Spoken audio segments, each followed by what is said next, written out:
வணக்கம். இன்னைக்கு நம்ம நிகழ்ச்சியில என்ன பார்க்க போறோம் அப்படின்னா, ஒரு கட்சியை சார்ந்து ஒரு மாபெரும் மாநாடு ஒண்ணு நடத்தினாங்க.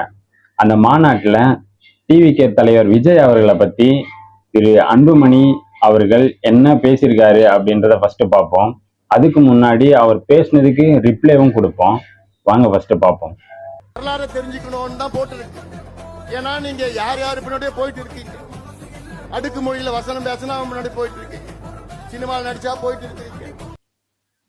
அடுக்குமொழி வசனம் பேசின அவங்க பின்னாடி எல்லாம் நீங்க போயிட்டே இருக்கீங்க, எங்க பின்னாடி வாங்க, வரலாறை தெரிஞ்சுக்குங்க அப்படின்னு சொல்றாரு திரு அன்புமணி அவர்கள்.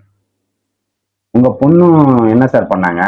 அந்த அடுக்குமொழி வசனம் பேசின விஜய் சார் கிட்ட தானே உங்க படத்தோட ப்ரமோஷனுக்காக போய் நின்னாங்க, படத்தையும் போட்டு காட்டினாங்க.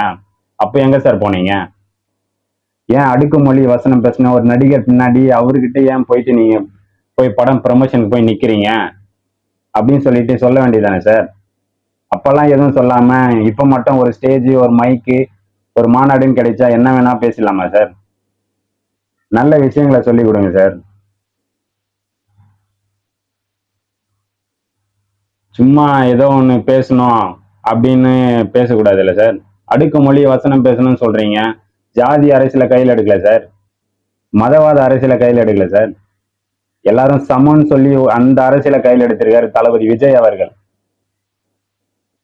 சும்மா அவரை போயிட்டு சும்மா கிரிட்டிசிசம் பண்ணிட்டு இருக்காதீங்க சார், ஓகேங்களா? நல்ல விஷயங்களை சொல்லி கொடுங்க, அடுத்த தலைமுறைக்கு நல்ல விஷயங்களை சொல்லி கொடுங்க சார், ஓகேங்களா? நன்றி.